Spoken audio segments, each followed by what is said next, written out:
I'm your host, Annie Bowles, and this is News du Jour.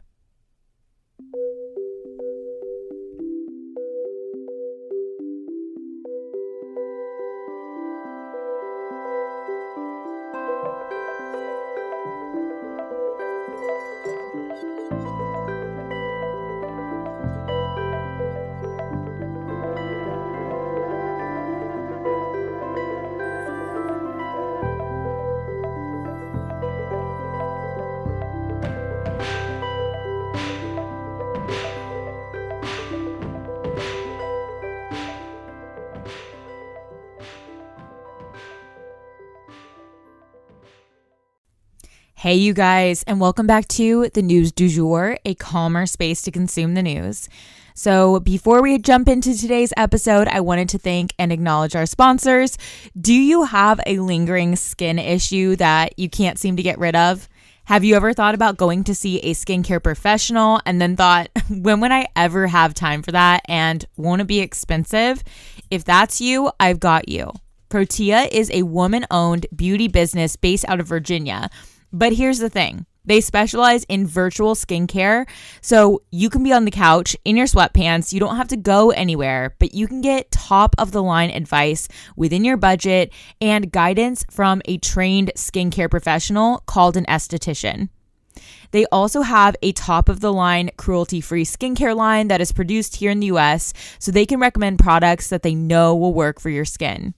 Your personal skincare professional will always recommend the products that are best fit for your skin. But if that happens to be a Protea product, they donate a skin confidence skincare kit to an unhoused woman for every purchase. Y'all, I could cry.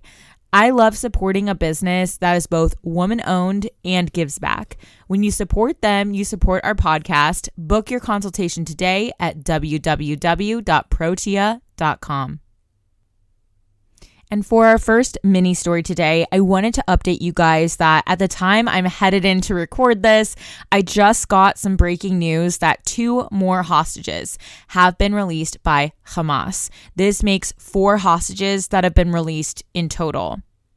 I don't have a ton of information at this time because I haven't been able to dive deep into the story or get any of the details, and there's limited details known to begin with because, again, the story is just now breaking, but it has been confirmed by the Red Cross, Washington Post, and New York Times that 2 more hostages have been released.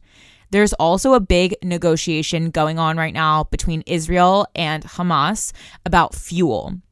Essentially, fuel is necessary for hospitals and civilians to run and live their lives in a very basic way. So they need fuel. However, Hamas is known for taking fuel that comes in as humanitarian aid and using it to attack Israel. So that's where the Israeli government is hesitant to send the fuel in, but those negotiations are ongoing. Israel's asking for all of the remainder of the hostages to be released in exchange for this fuel. So we'll have to wait and see what happens. And of course, we will keep you guys posted all along the way. The remainder of today's episode is going to be focused on Israel and news to do with Israel. So let's jump in. First and foremost, ground invasion ? So there was supposed to be this massive ground invasion into Gaza from Israel, an all-out real-life war. But that hasn't happened yet. Why not? Well, according to the New York Times, the U.S. has asked Israel to put things on pause for now. There are still hostages, obviously, like we just touched on, probably close to 200 being held by the exact terrorists that Israel is looking to kill. And with so many civilians in the way, this is putting so many innocent lives in danger between the Palestinian civilians and children and the Israeli hostages. These people shouldn't be caught in the middle. What's more, bringing in a ground affront would certainly give surrounding Arab nations more of a motivator to join the fight themselves and possibly lead us into a bigger regional conflict, which would draw in other allies into the fight and bring us closer to a World War III scenario. And the last piece is that the US wants to make sure that aid is allowed to flow into Gaza. Obviously, there is not enough aid there yet to sustain people. So they're asking Israel to also hold off on that ground invasion while they get aid up and flowing into the country, set up better systems to address people's very basic needs in southern Gaza. That said, the color of Gaza today is gray, you guys. Gray dust, gray ash, gray rubble, gray faces. Gray water flowing with gray tears. According to the AP, Israel has been ramping up its airstrikes, especially in the north. And like we said, the ground offensive is on pause for now. But the Washington Post has reported that the death toll in Gaza has now topped 5,000 people. So this conflict is worsening even without a ground invasion. We'll definitely keep you guys posted if it looks like that ground invasion is imminent. And I also wanted to talk a lot today about the New York Times non-apology apology note thing that they posted, because I feel like it's really relevant to what we're doing here on the podcast and just news media in general and bigger conversations about war in the digital age. So let's jump in. In the wake of the quote unquote hospital explosion in Gaza, there was a lot of poor reporting done throughout the US news media system. Maybe worse than ever before. Let me explain. News outlets were told that a hospital had been bombed in Gaza and that at least 500 people were dead, maybe as many as 1,000, and that Israel had done it. It seemed possible because, hey, Israel has declared war on Hamas and has been exploding a lot of buildings in Gaza as of late. But the thing is, the group that was telling the Western press this information was the Palestinian Health Ministry, and that's who they cited. But the thing is, the Palestinian Health Ministry is essentially run by Hamas, as they are the leadership in Gaza. But rather than examining the source more carefully or emphasizing that their coverage, that Hamas was the source of their coverage, they presented this information as fact on its face. And now we know that almost none of it was true. Every piece of the story told by Hamas was either completely incorrect or exaggerated greatly. Let's start with the death toll. Hamas said that 500 to 1,000 people had died. Now, Western news outlets are walking that back and saying, based on research and lists made and counting, that only 100 to 300 people died. So this number was certainly exaggerated, as the real death toll was about half of what was being reported, or even less. Hamas is also saying that the hospital was hit. Of course, that's the news we all got, was that this hospital was hit. That was a straight up lie.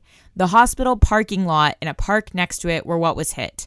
The hospital was not hit. It suffered zero structural damage and remains completely operational. But the worst piece, of course, was that the blast was blamed on Israel right away. And now we know, based on a ton of evidence from phone calls made by the people who did it, to the trajectory of the rocket and video footage that has been inspected by not only the US military, but all of these news outlets independently, Israel did not send this rocket. But a press organization like the New York Times rushing to cover this story before knowing all the facts can lead to really dire consequences, as it motivates violence and anger against Jews globally. And now, to this very day, there are people who still think Israel did this and that a hospital was bombed. And they are insisting that all over the internet, even though it has been completely debunked. Once a falsehood like this catches wind and is, broadcast out to the greater public, it can be really hard to walk back. It's really difficult to prove a negative, if not completely impossible, A great podcast that explores this exact issue is called Tiffany Dover is Dead. Highly recommend it. It's basically the journey of a journalist, to prove that this young woman who was alive and well was in fact alive and well, and how people just refused to believe this no matter how much evidence was piled on top of it, because news of her death had caught wind so broadly. It's really fascinating in the digital age how something that seems to be true can, even though it's not, can basically catch wind and become kind of stuck in people's minds. But circling back to what the New York Times had put out into the world, they issued a note today about this vastly false reporting. It wasn't an apology. They were not apologizing, but simply explaining that they had been operating based off the information they had at the time. And they did cite the Palestinian Health Ministry as the source, and that's who they had gotten their information from. But for an organization as prominent and respected as this to even say anything means they know they got it wrong. They know they fucked up with the story. And they sought to correct all of the falsehoods in this post to make sure everybody knew what the facts really were.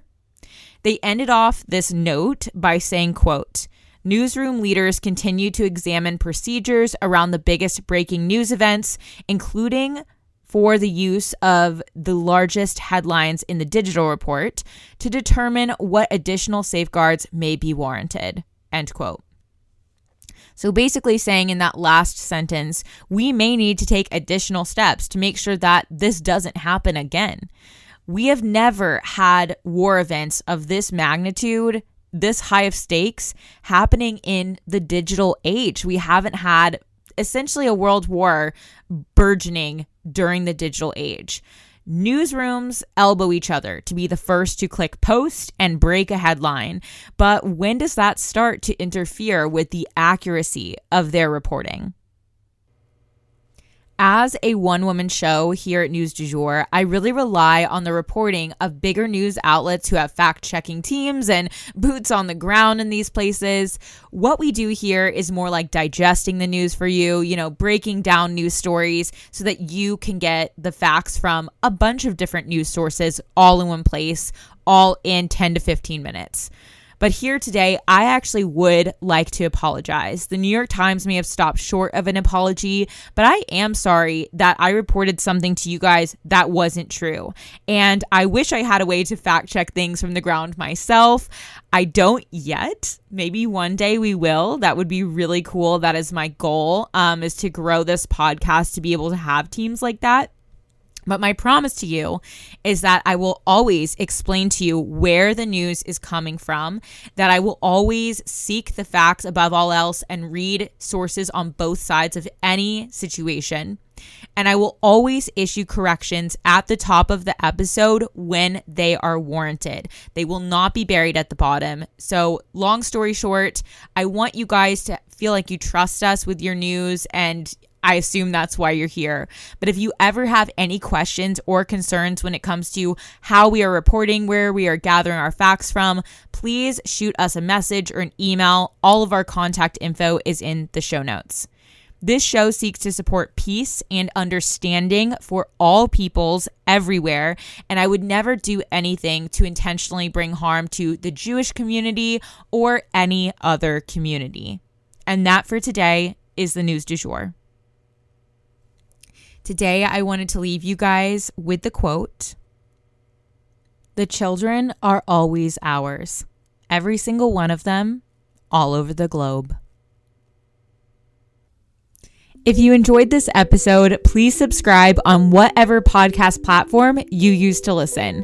A rate and review on that platform or a shout out on social media would mean the world to us and help us to be able to keep creating the News du Jour and reach more people who need a calmer space to consume the news. But the best way to support all of our work is to become a patron at www.patreon.com/sugarfree media, and that is also linked in our show notes. You can follow us on social media at newsdujour.podcast on both Instagram and TikTok. You can follow my personal account at It's Annie Bowles on both platforms as well. Any little noises you may hear in the background are my rescue pup. He has a little separation anxiety and always records with me. We appreciate you listening and look forward to telling you about the news again next time on News du Jour. Broadcasting from Oklahoma.